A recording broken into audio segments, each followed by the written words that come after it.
Today, we're all working to innovate and do more in our workdays. But coming up with fresh ideas and quick responses can be tough. Introducing Grammarly Go, a product offering personalized generative AI communication assistance that will change the way you write. With just a few clicks, Grammarly Go can ideate, compose, and rewrite thoughtfully, accelerating your productivity and unlocking your creativity. You'll be amazed at what you can do with Grammarly Go. Go to Grammarly.com/go to download Grammarly Go. That's Grammarly.com/go.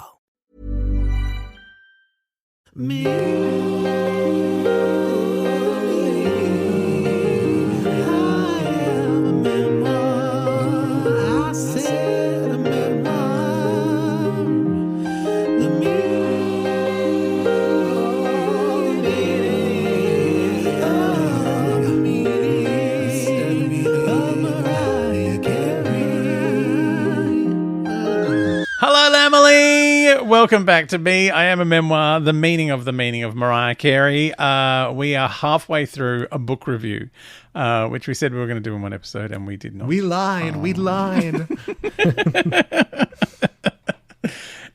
So we're going to try and barrel through it. So no Mimi moments this week. Let's just get straight into breaking on down the meaning of Mariah Carey. Up to the last section, emancipation.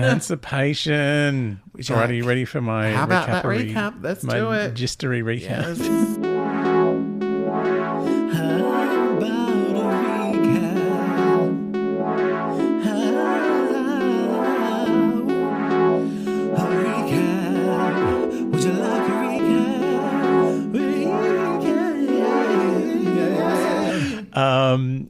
Mariah meets Cuzzle Fizzle.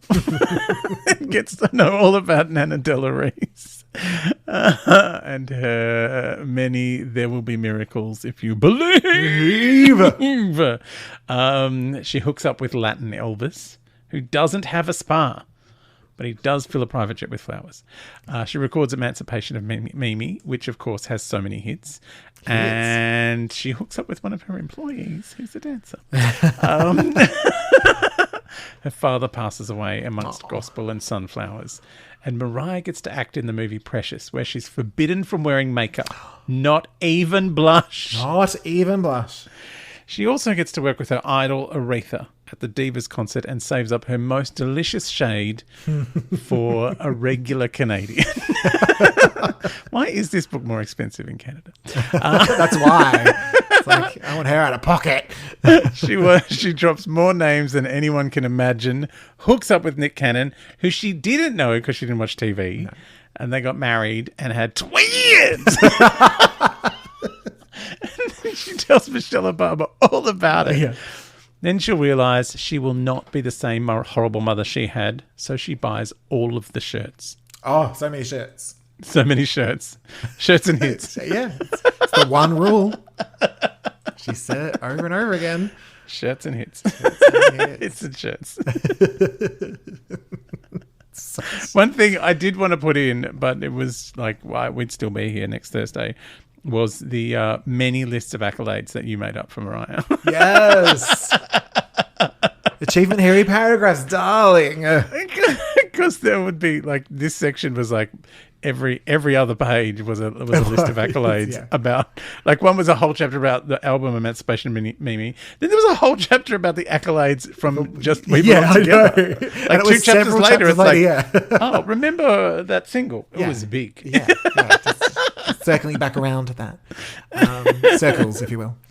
Stream circles. All right, to break that on down, Memories and Rants edition.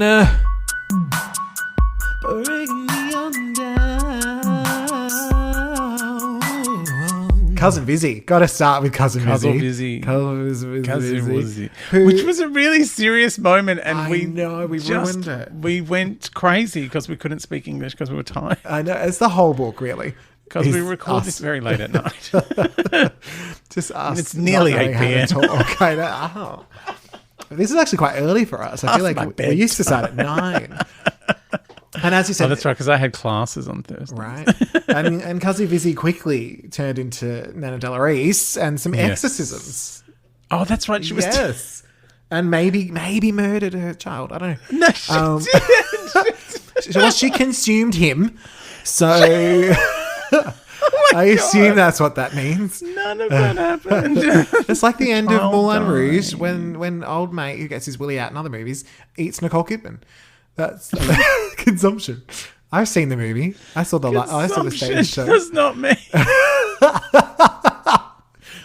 You can't prove that it doesn't what mean they that. used to call tuberculosis. Well, not anymore. I don't know tuberculosis, so I don't know. I don't know her. Oh my God, you're an insane. But I'm insane. But we're talking about someone who performed exorcisms and ate their child. But well, Nicole Kidman, her daughter was Nicole Kidman. I don't know. I don't know what you're going on about. We had Luis Miguel. Luis Miguel. Elvis, who was only famous in one area of the world, not worldwide like Not Mariah. worldwide famous. No. I thought he was really famous until he met Mariah. That's why Mariah must hate Pitbull, because he's Mr. Worldwide. So that's the only reason I can imagine she wouldn't like him. Not got anything to do with him turning up on regular records. I mean, hits. We had So many hits. Lonely Tours. The dancers, she was the boss. She was the boss. We can't go out except for that one that I've really got to go out with, like real hard, but never actually talk about it. Pre and post marriage, I don't understand. Maybe that's her bat flick. Oh, but she can't admit it because it's regular. It's a regular thing to do. Especially now that Regular's gotten back on the horse. Or whatever has made her attracted to him.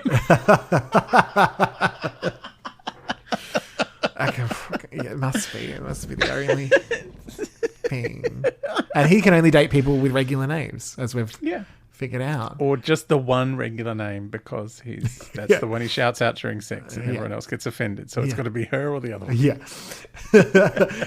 We did say goodbye to Alfred Roy at Gene Smart's house.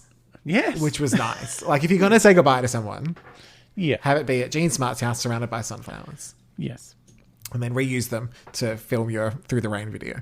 Yeah. We did have a brief reconciliation with Alison because Alfred Roy wanted it.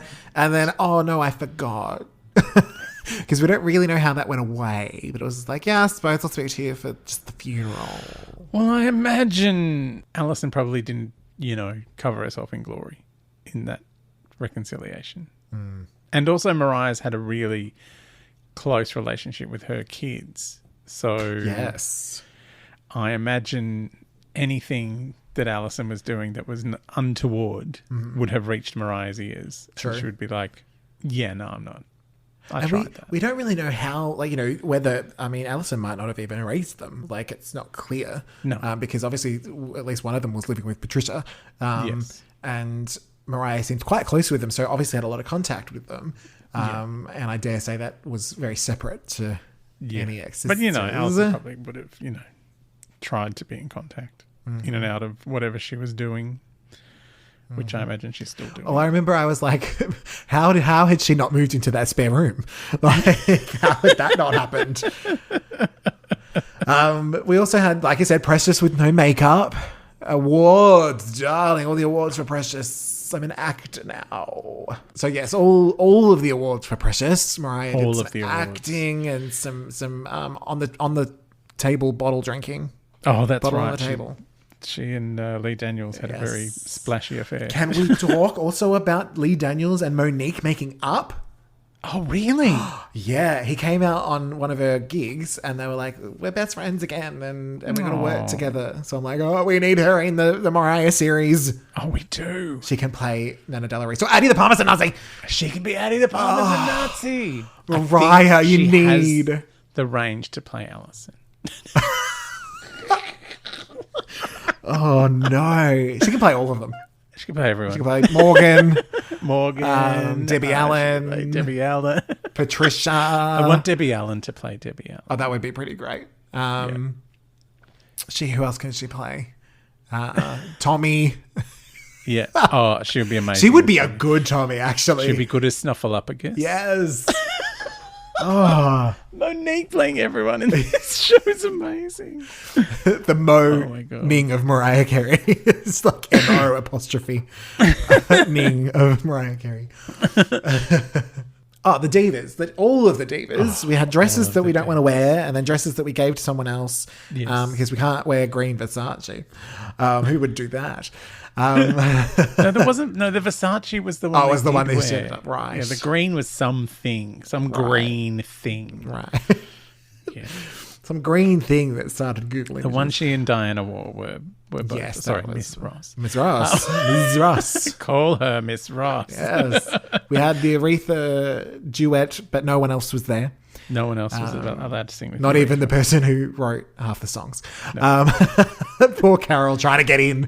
Damn no. And we got to hear Mariah's impression of Aretha. We did. Which is blissful. It is amazing. We met a bunch of great men. Oh, yeah. Just a whole bunch. That I can't. Prince. Yeah. Muhammad Ali. Oh my God, you know what I've forgotten? When maybe Denzel Washington told her she was a really good actor. Yes. In Glitter. Yeah, because it wasn't... Maybe Denzel It wasn't that other person that was cancelled. There was a motorbike moment from Purple Rain, a Prince song that didn't happen. Yes. She almost got cancelled by Muhammad Ali's wife. Some breastesses, Marilyn moments. And Mariah doesn't know Seinfeld. Speaking of men, doesn't know him. We had the Emancipation Achievements. Oh, achievements. So many. Achievements. And so many hits. So many hits. Don't worry, there's something else coming up. We meet Nick. Who she didn't know. Who she didn't know because he wasn't a rapper. Like, because she knew rappers and he wasn't on the list. She didn't watch television. And no telly. So, and Debrat Which is why she didn't know Seinfeld. Yeah. And Debrat set that up, which is, why she doesn't know Debrat anymore. And then we did have some serious moments. We had a nice, quiet wedding that was very different to the original wedding with the puff sleeves. But we did have a little bit of a miscarriage moment and some difficult stuff. But thankfully, they got their stuff together. There was some... twins! Some twins! There was a bit of Canadian woman acupuncture and then boom, twins! Yeah. But as quickly as they got together, the marriage was kaput. I know. They were together for a while. I reckon. Like maybe 5 years or something. Yeah. But it's like, long in showbiz. I got my twins. Twins! Anyway, bye. You can go have 28 other children. Oh, man. Those poor twins. But I think probably the biggest revelation in this section was just the amount of shirts that Mariah's children have. So many shirts. Because Mariah didn't have shirts. So many shirts. Well, she didn't have shirts. And so she's now they can wear shirts in the pool. Because why wouldn't you wear shirts in the pool? It seems like you get up, it's a nice day, put on your shirt, get in the pool. If you've got shirts to spare, you might as well wear them in the pool. Yeah, and it was one shirt per hit, so it's infinity hits. Infinity. So infinity shirts. We've talked about it. It's the rule at Mariah's, hits and shirts. Hits and shirts. There's one rule. You walk in, where's your hits? On the wall are all my hits. And here's a shirt. And here's a shirt. You don't appear to be wearing a shirt. Do you not have any? Because I have some and I will give them to you. I don't think Brian owns a shirt. No, probably not. And that's probably for the best. Yeah, I would be not mad if there was a dancer walking around with no shirt in my house just quietly. Everyone gets a shirt. We haven't talked about how thirsty I've been this whole podcast. Oh, you've been thirsty this whole podcast. You got thirsty for Alfred Roy. I did. He's dead. I mean, it wasn't a beautiful beach corpse Mariah style moment that we were having. It was pre-death. But I mean, he still looked good in the last couple of years. I'm not going to lie. The cheekbones, The cheekbones. I love a cheekbone. You can hang your shirt on it. So, I mean... How do you think they got those creases so sharp? And then, right towards the end, we end up with total Christmas domination. Christmas, like the snow globe glory hole of amazement. Yes. Yeah. Debrat's grandma was there. Debrat's grandma came back. She's all girthy.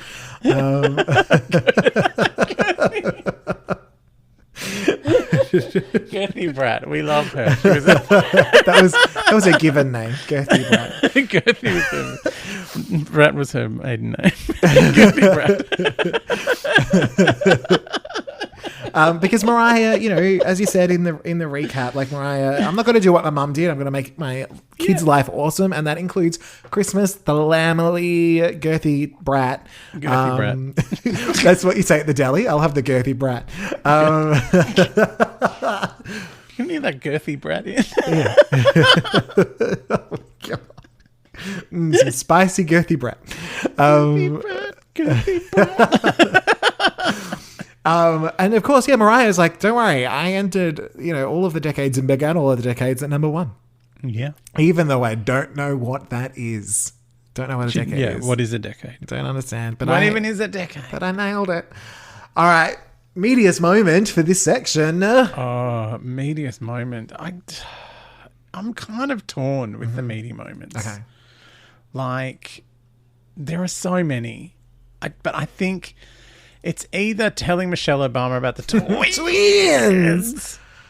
I want that to be it. But I think it has to be the absolute pasting that some regular Canadian got for daring to come at Aretha Franklin. I was torn as well. I've got divas for that. But then on the opposite side of the spectrum, a more personal moment is probably in Dem Babies, sort of talking about the difficulties. So it was, I mean, we ran the gamut in this section. Oh, it was huge. Even just like meeting Prince, Stevie Wonder, describing the Christmas lights to Stevie Wonder. Like there's ruining so much Muhammad fun Ali's stuff. life. All of it. Yes. Who else did she meet? Who were the other men? I don't care. Nelson Mandela. Yes, that's Nelson Mandela to you. Oh, I'm an idiot. Now we've got the I still don't know her. Mm-hmm. Who's the ultimate not knowing in this chapter? Well, we don't know Canadian singers. I mean, we probably don't know any of the other divas who aren't divas. When they know divas that are real divas. Who she almost wrote a song for that she stole. I nearly said Celine as well, but she does use her name, so I'm like, she must know her to a little bit. She knows her enough, but she really does paint a not pretty picture. I just love... She doesn't say who came for her. No, that's true. Someone. I can't Someone say came for Aretha, and I had to destroy her with this book. Yeah. Disrespectful Canadian. I do also love that we almost knew Alison for like 3 seconds, and then we don't again. We don't. We still don't know her.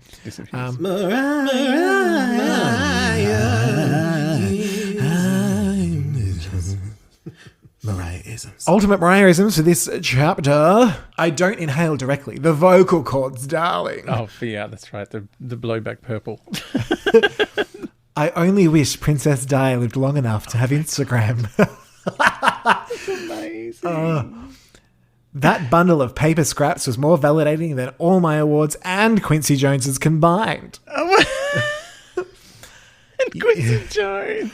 You better believe Miss Weiss was left on the screen and Mariah Carey, in full effect, was there. All debacles are not created equal, darling. Darling. A couple of label executives who shall remain nameless because I don't really know them. A swirl is the opposite of a spiral. I still don't understand that one. I love that one. Okay, this is cutely festive. I'll eat some celebratory candy. Celebratory candy is the best. And really, what is a decade again? Okay. Of those, what is standing out to you as the ultimate Mariahism? They're all so good. I don't know whether it's celebratory candy or what is a decade. I'm surprised you didn't go for Princess Di. I did love Princess Di, but it was bleak. It was too terrifying. See, I think I have to go with a swirl is the opposite of a spiral, because it's just so Mariah to have to turn everything negative into something positive. It's like, I'm not spiraling today. What would you call that? A swirl. Yay! It's so cute. It's cute. So that's why I like the celebratory candy. Yeah, that's cute too. Because that was in the Oddly same festive. one. And I think it was the reason that they're both in there is because it was the same chapter, but we both won. It was a tie. Oh, it was a tie. All right. Are you ready for the MVNMP, most valuable non-Mariah person? Look, there are many, many, many, many people in this. Alfred Roy is, a big deal. They had a little closure, which was nice. Yes. Nick Cannon, Dem Babies. But I'm going to have to say Aretha Franklin. I nearly did too. Because there's you just get a real sense of the influence on her whole life that Aretha had. Yeah. And also the influence on that shade.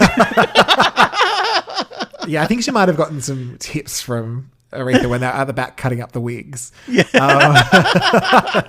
Because I feel like the way she talks about Aretha is the way we all feel about Mariah. Yes. And it's that kind of it's almost like acknowledging, I know how you feel about me because I felt like this about someone. Yeah, which I think is, I have always thought that way in terms of, when I speak to people who are, well known, like if I've met someone famous, got a photo, got an autograph, whatever. I remember Celebrity Splash. Or yes. Celebrity Dog I mean, the only autograph I have from you is on a Natalie Bassingthwaight CD, but and I'm not going to tell that story because it's funnier without telling that story. But I always go into it thinking, this is just a person, number one. Yeah. It's just a person, but they probably love someone else, their own way. So just talk to them normally, and you're going to get so much more out of that interaction if you're not screaming at them. Yeah. And ask that question you've always wanted to ask, rather than just freaking out. Be respectful. And be respectful. And if someone's not, you kill them with a book. So I'm writing a memoir about this. I'm writing a memoir and I'm buying 8 yards of shade cloth to stitch into this chapter. So in the end, I went with Dem Babies. I just think that the breaking of the cycle is where we were at. And that was really where that happened for Mariah, where it's like, I have unconditional love in a way that I never had it before. And I can give it as well, because you forget as well, if you've felt unloved in your life, there's also probably a big deficit of love to give. Yeah, it's hard to get past that, why do I have to do this? Because no one ever did it to me. Yeah. That's how a lot of people kind of deal with that situation. So it's that is... also, you stuck with me, so you have to love me. You have to love me, you little shits. Yeah. Look at all the shirts I got you, and hits. If it wasn't for these shirts and hits, who would you be? You'd be no one. You wouldn't be half the singer I am. You'd be regular twins. Regular twins. I thought she's got twins too, doesn't she? Now we've got a whole book moment. A whole book moment. So I've gone through the Oprahsplaining website of book report stuff, and just throwing out a few general questions about the whole book. The whole book. It might be summarizing, we might be making choices of, of the top of this, or it could be something else.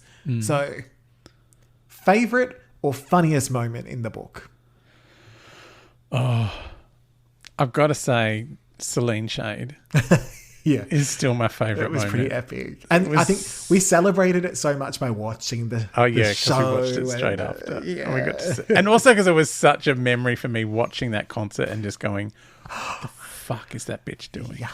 What is she doing? Yeah. Don't take it to Aretha. I had the same feeling watching that of what are you that doing? Is not how you behave. And hearing, someone on that stage basically verbalize my emotions of what the fuck were you doing, bitch? And were you across just, that particular person's personality at that point? Because it's a lot. How insane she was. Yeah, we've talked about the Gwen Stefani interview. She panted like a dog during River Deep Mountain High. It's on display. Oh, I love it. It's mental. I love you? She grinds the microphone stand, which is not much fatter than her. Do you think Mariah was mad about the panting because she's like, I've got cat singing and you're doing dog singing now? I don't think so. Do you know what my favorite part of this book? It's not one that people will probably expect, but it's the secret apartment. Oh, the Get Smart corridor. This like, Get it's Smart the corridor, best. me squealing. But I think what it was that we'd gotten to that point, and I remember being like, I need to know how she got out of the marriage. Like, I felt like it hadn't been said yet, and I was hoping she'd touch on it. And it's like in a movie or something when you really want a moment to happen. You're like, oh, I know that this thing's happened, but I want one more scare, or I want one more laugh. Yeah. It was that. And I was like, oh, thank God we're actually living in that moment for a bit. To understand how she actually got out, because to have that build up of like, oh my God, it's this. It was very Not Without My Daughter. Yeah, Not Without My Shoes. Daphne Zuniga. Not Without My Shoes. All right. Pivoting to the podcast, what is your favorite or most funny moment of the podcast? Like, we nearly died trying to say Cousin Vinny. I still don't understand. I don't know why if I that became could. so funny. My cousin Vinny. I can do it now really slow. Cousin Fizzle, which we just went crazy with. Oh my God. I think the mop was also, I think The that might have mop was been also part a one. deranged moment. And The Get Smart singing. Also, all the times we randomly turned into Kim Cattrall skating. oh yeah, how could I have forgotten? Suffer Saray! Suffer Saray! She dogs and the he dogs. Oh my God. And I've got to say, the moment where we found out that Doug Brat's grandma, old Gerthy, was dead. You just had to be right. I just had to be right. You don't understand. I don't understand. Actually. I think it was because, like, going through, when I would write all of my posh synopsises and stuff, you write things, but there was so much to talk about. Sometimes my timing would be way off, and you'd laugh anyway because you're just good like that. I'm nice. But I think it's not just what I said, but the literal timing that you went silent. And just the way I said it, almost as if I wasn't being recorded. Because that's my sense of humor, obviously. But I would normally try and not say something like that. But it was just so, like, I was right. She's dead. I told you. I won. Not a thing to celebrate. But that's why I can't play Snap. So take it. Wait. If you've ever seen Kelly Clarkson on Hollywood Game Night, it's that. God. It's too much. I get like that have you ever been to like a haunted house or one of those things? Like, I get too into those, and I'd probably cry.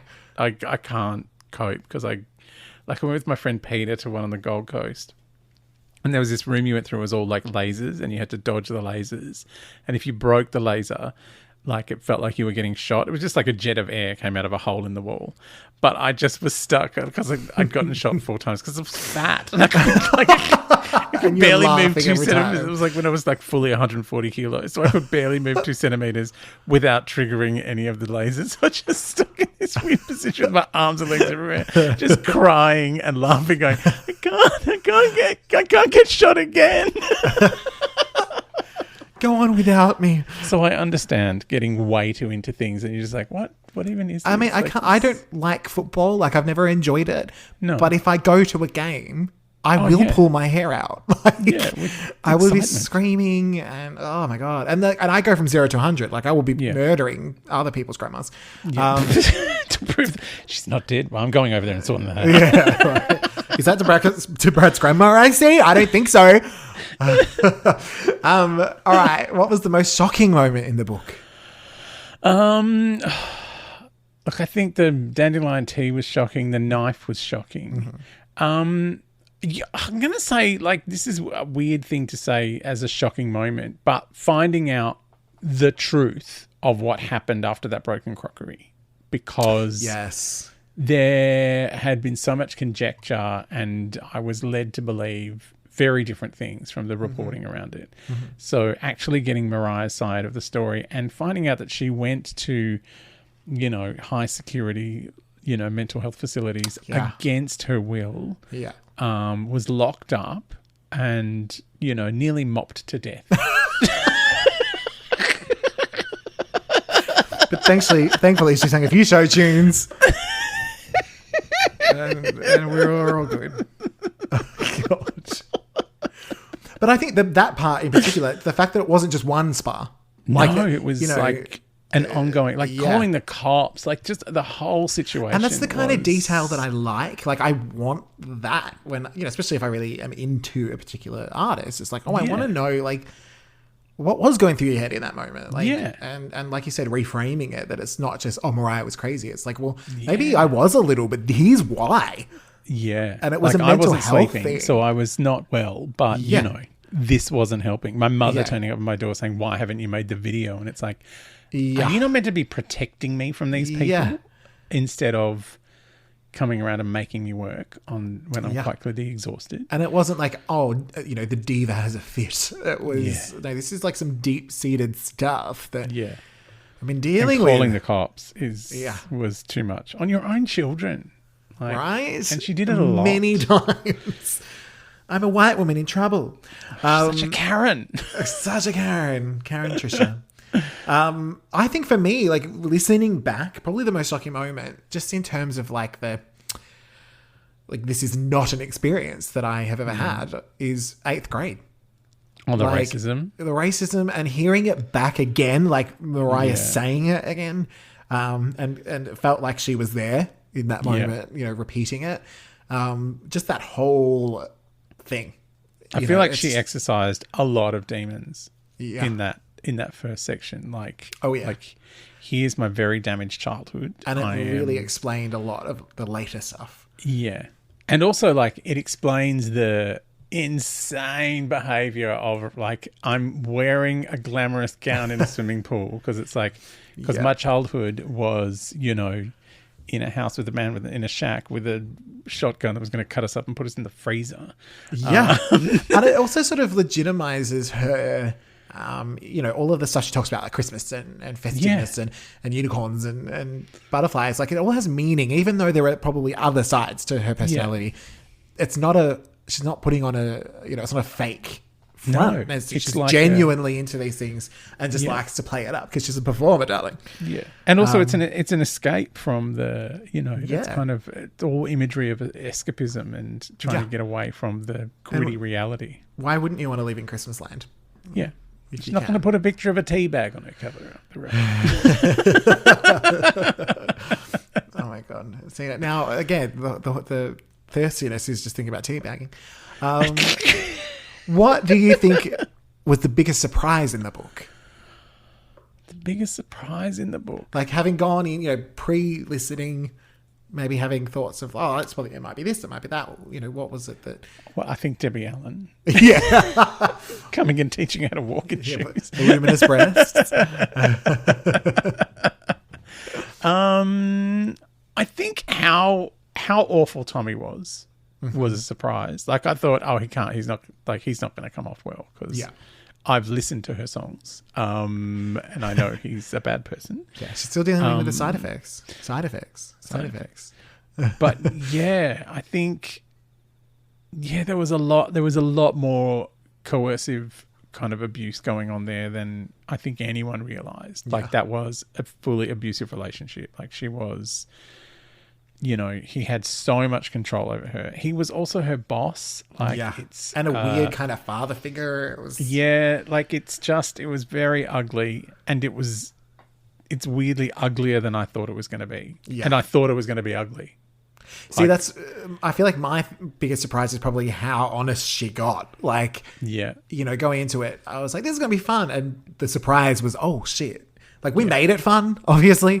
Yeah. But there was a lot of not fun stuff in this book. Yeah. It wasn't, a celebrity memoir. It's like, this is a real story. Not many books of a well-known performer are more interesting. I mean, it's as interesting later, but, are as interesting in the first half. Of the childhood. Normally you're like, I've got to get through this, Yeah, it's like, and I went to a singing practice thing with my mum, and my sister was also famous. And mum's mum worked at a deli, but it was the 50s, so she got pregnant, and then she was at home. But I think she always wanted to continue working, which is why I work. What was the part that most affected you? We're getting serious now. I know. I mean, I found a lot of it quite affecting. Mm-hmm. Like, I like the betrayal of Afanasieff. I found quite affecting, and maybe that's because the songs that they wrote together were a really important part of my growing up. Yeah. Again, that 8th grade chapter was quite horrific. Mm-hmm. And just all the times that someone saw her dad and freaked out. Which happened oh my a God, lot. that little girl. The little girl, when she was in Fiddler on the Roof, every time her dad turned up and people just, the teachers, when she was doing the colouring in. I know. You've drawn him the wrong colour, and it's like, why have I done that? And the thing is, even if she had drawn him a totally different colour, red, like it's not that funny, guys. Why is that the funniest purple. thing you've ever seen? Yeah. Let's stand and laugh and point at this child. Yeah. No, she doesn't know So, that. yeah, there was a lot. There's so many. I feel like basically the whole book. Yeah. I mean, yeah. I think the most sort of personal level one was Dandelion Tea. I had to put that down, probably 3 or 4 times. Just kind of go, for myself, for Mariah as well, for Alison even at times, where it's just oh God, how did you get there? Yeah. I dare say, like you said, it was the general hum of abuse from pretty much every angle was pretty affecting, but I think that's the one that I just had to keep stopping, and I was nervous to hear her talk about it as well. And that was probably up to that point, it was sort of this is where we're going. So anytime things happen later, you were kind of more prepared. But I'm not sure I was prepared. Probably 8th grade and Dandelion Tea were the ones where it's oh damn, okay. So something more fun. Best celebrity cameo. She dropped some names. So many names. Who? Felicia Rashad. I mean, that's got to be. When Claire Huxtable comes out, it's wasn't she at Oprah's Fun Day? I think where so. they all hung out? There was so many. I literally I've gone blank because there were so many that I'm. There were so many, and we've named them all: Stevie Wonder and the Christmas Lights, Prince. Who else was there? Nelson Mandela, Pavarotti, Michelle and Barack Obama. It was some Shania, Mariah. Shania, that's our twins. I forgot about our twins. And of course, for me, there was my ultimate favourite, Alyssa Milano. Nick Cannon, who was not Nick Cannon, and no 2 in the Pink at 1 in the Smith. No, he never made it. But yeah, I think somehow I managed to turn a poster on the wall into an Alyssa Milano reference in every episode. So I think that has to be it for me going, oh my God, I know that.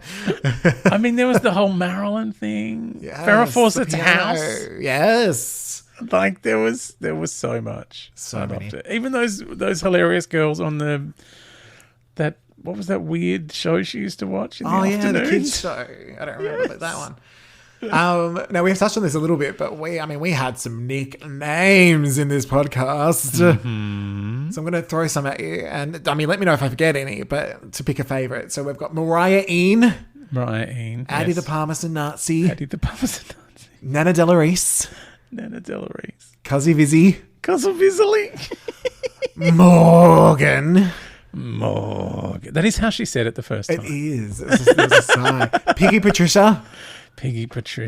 Old Old Tuggy. Snuffleupagus. And of course, Girthy Brat. Of these, do you have a particular favourite? I used to enjoy 2 in the Pinkett. Yes, how could I forget? 1 in the Smith.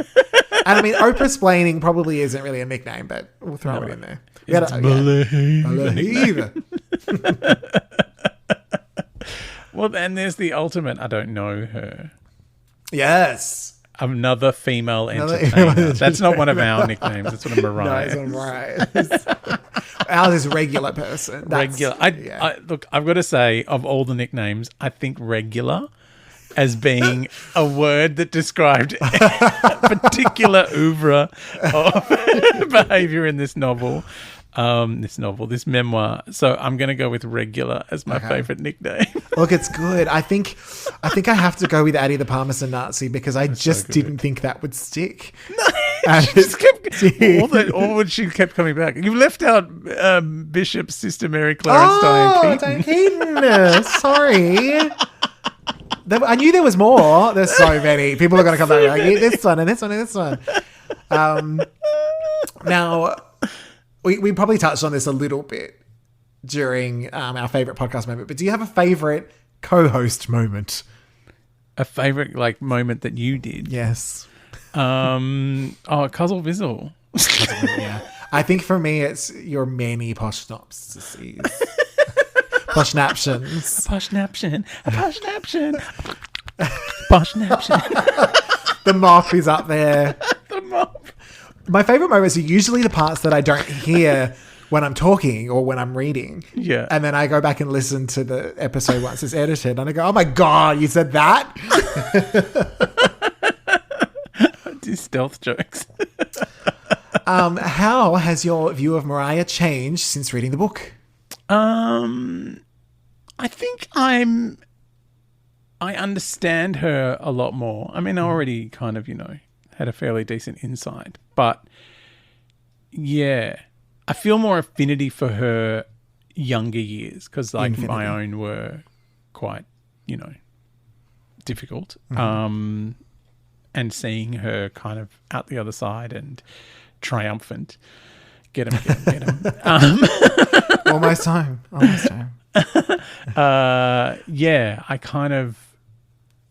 just feel like there's and I feel kind of happy for her. Like I feel like she's found peace. Yeah, there was almost something in that last few chapters where you're like, oh, this is, the hectic stuff's done. Like, I mean, there's going to be ups and downs, of course, but there was something about it that's like, oh yeah, like the last 10 years because she's sort of found where she needed to be. It's like it wasn't as hectic. So it's the kids, it's some hits, and no drama. No more drama in my life, Mary J. Blige. But yeah, I think for me, it just helped me see her more as a person rather than a celebrity or a caricature or even a songwriter. Someone who wears gowns in the bath. Yeah. And I think it added a lot more power to certain songs. Yeah. Like where you're like, oh, that even... Like The Art of Letting Go, which is one of my favorites, not really applying that to anything and then finding out, it's sort of a Patricia moment. Mm-hmm. Speaking of all the other people in the book, whose memoir would you like to read? Well, Girthy Brat. Ooh, it'd be thick. Oh my God. You're thirsty for Brat's dead grandmother. Oh, what is wrong with us? I've got two. I don't know. I kind of like everyone where they are. I don't want to know anymore. Part of me wants to hear Nana Del Reese because I just think that she'd have an interesting life and those exorcisms. And I think we got to Mariah touched on that, and that I feel like that is a book waiting to happen. But I would really like. I mean, I would want I don't want it necessarily their perspective because it would be a bit messed up. But I'd really like to know what happened in Alison's life. Yeah, I'd be really curious. Even Morgan's, like what? Yeah, what got them to where they were? They should write a book together. Don't sue anyone. Just write a book together. Done. But they just tell lies for money. Well, that's exactly right. That's why it's like, they probably can't be the ones who write it. Yes. Oh, that got some drawing. I should have brought up drawing moments from the illustrations. We'll throw that into another moment somewhere. I'll bring it in as a Mimi moment and go, what's our favourite drawing moment that I drew? Because there's a few. One of them is the ATM with the wig. Onto the I'll never know hers. Who is the person from this entire book that you were like, we just can't know them? As in... Like the whole, out of everyone that we've touched on. If there was an ultimate, I don't know her. It's a toss-up between Patricia and Tommy. And I feel like Tommy did some terrible, terrible things. But Patricia's abuse was ongoing. Yeah, I wrote Patricia. A little kid all the way up to, calling the cops on an adult. there was no resolution either. Like I feel like with, you know, Ellison and Morgan's my favorite. That was our resolution. That was the most recent thing that happened. With and then they sang a song together. With Ellison and Morgan, I think we touched on it before. Like Ellison had a more definitive end, whereas Morgan was. I feel like the relationship there was a lot more uncertain throughout, and I think that there was maybe more genuine moments with Morgan where he probably did actually want to help in some way. And I think, like I said, the moment in the den, it's like, oh yeah, like this is a scared little boy in a way. But also, it's a black person, and the police have come around. Like, yeah, that's what I mean. Like it's terrifying. But like you said, with Tommy, again, she got away. Whereas with Patricia, that's seems to be the thing that she's never really fully been able to emancipate herself from. Like the book's dedicated to her. Yeah. And you know, she does say it's her mother, so she has to have a relationship. Yeah. With her, and yet, like you said, it was sort of ongoing and constant and that real sort of underlying stuff. So I think Mariah can't not know her, but we cannot know her for Mariah. We did touch on this a little bit, but it got me thinking when I was going back through, what would you want in book 2 that we didn't get in book 1? What do I want in book 2 that I didn't get in book 1? Well, there's a couple of albums I'd like to hear some song origins for. You know how excited I got about song origins. Yes, you love the song origin. And as we've just been through the elusive, not the elusive Chanteuse, the Memoirs of an Imperfect Angel, and the writing on that is so sharp and so much of it is about real things that happened. I would love, seriously, a memoir about that album. Yeah. I want to find out what happened to Angel's Advocate. Yes. I have many questions that I want answered. Like, I want to know about the whole, like, you know, she got engaged. That never got mentioned. Mariah's World. I've literally got, like, and that assistant. The assistant, the stolen dresses. Yes, I did write James Packer, M&M. I mean, they're delicious. You can have the different kinds, as Mariah says. Stories in the newer songs. Who are Little Sis and Little Brother? I think that's the biggest mystery of the discography. Yeah. Obviously, someone she's trying to protect. Yes. But I also, you know, Mariah has come out in recent years and talked about her diagnosis with bipolar. And maybe she felt because she'd done that, she didn't need to talk about it in this book. But I'd be curious about that time in her life when she got that, and then how that may have changed her perspective on earlier stuff, you know, and how had she had support, you know, etc. And also that realization of, like, no wonder the glitter time was so full on, because it's not just a lack of sleep, there's actual other stuff going on here. So there's a lot, and I agree, like, I want to know stuff about those later albums, and maybe she thought, well, it's you know, by that point she's like, I wrote it in Obsessed, I wrote it in Clown, like, they don't need it. But yeah, and I'd love to hear what name she'd give that person. Now, we have, and I actually haven't answered this myself, so this is going to be interesting. Dear. The MVNMPOTM. The most valuable non-Mariah person of the memoir. I feel like we answer that with our... We answered it for the sections, but of those, who do you reckon? Maybe I'm going to have to throw it to Nana Del Reese. I mean, Nana Del Reese was quite impactful. Yeah. And her pastor, you know, the people she thanked at the end. Yeah. Although she did thank Addie, so... Yeah, and I kind of like maybe Cuzzle Vizzle, because she was the gateway to finding out all of that stuff about Nana Del Reese. I wish we'd got... I wish we got more of Cuzzy Fizzy too. Cuzzy Fizzy. Yeah. Yeah. It's like there's so many. It is hard. Like I obviously didn't write one down, so like I want it to be Aretha, like Debbie Allen. Yeah, Alyssa Milano poster. All right, our last little Mariah Ain. It has to be Mariah Ain. MVNMPOTM. Most valuable non-Mariah person of the memoir. All right, last little thing, which is our final. Can take that away. Mariah's final lesson. What is the main lesson that you have learned from Mariah?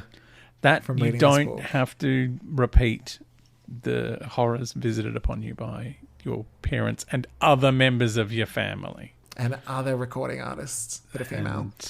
And bosses who decide to marry you at some point. Yeah.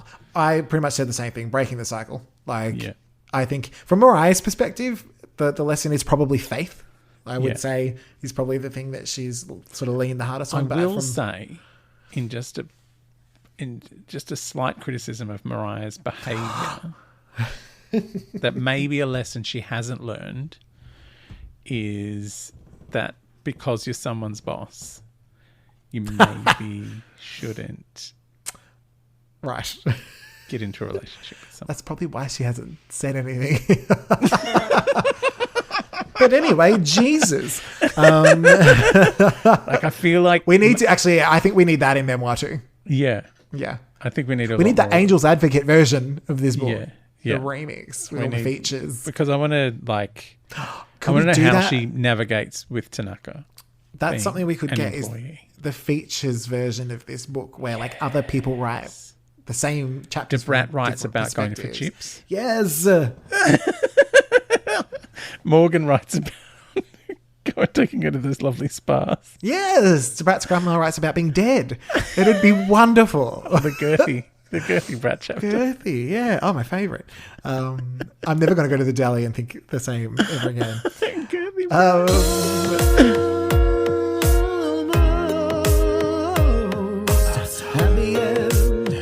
At the end of the podcast. Podcast, baby. Almost there. Almost home, you could probably say. You could say. But you won't because of copyright. Copyright. That's a no. Oh, I did forget, actually. We do have a little new section. Oh, we do? Which we can throw in here because it's a slightly shorter All episode. right. So I have a new sting for you that I've been working very hard on.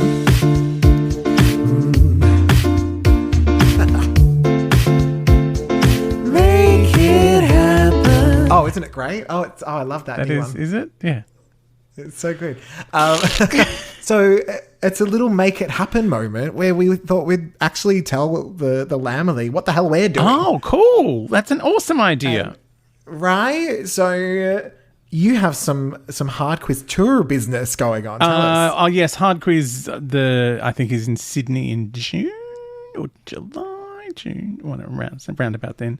And you can catch it in Newcastle and Brisbane later in the year, I think October, November, December.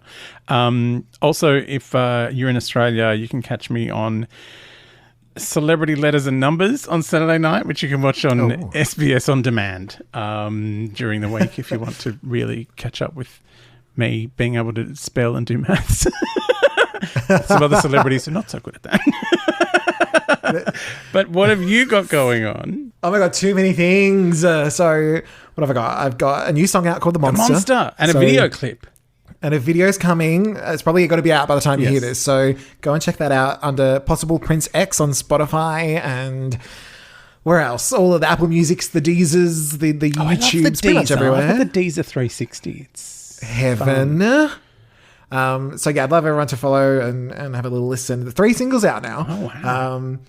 And then on top of that, I've also set up a little website called artforartists.com.au where I design all sorts of stuff for anyone who's an artist, really. So tour posters and album covers and all sorts of stuff. So go check that out and hire me. I need money. I'm all on my own. Oh, sweet pay. But yeah, your posters and stuff are good. You have many great celebrity clients. I do. So yes, go and check out, is it Art for Artists? Yeah. Yes, .com.au. But you don't have to be from Australia for me to do your work. You can do it anywhere. You can be anywhere. It's remote, darling. Yes. So yeah, I thought it'd be fun, a little way of saying, hey, yeah, we do things too. We got shit on.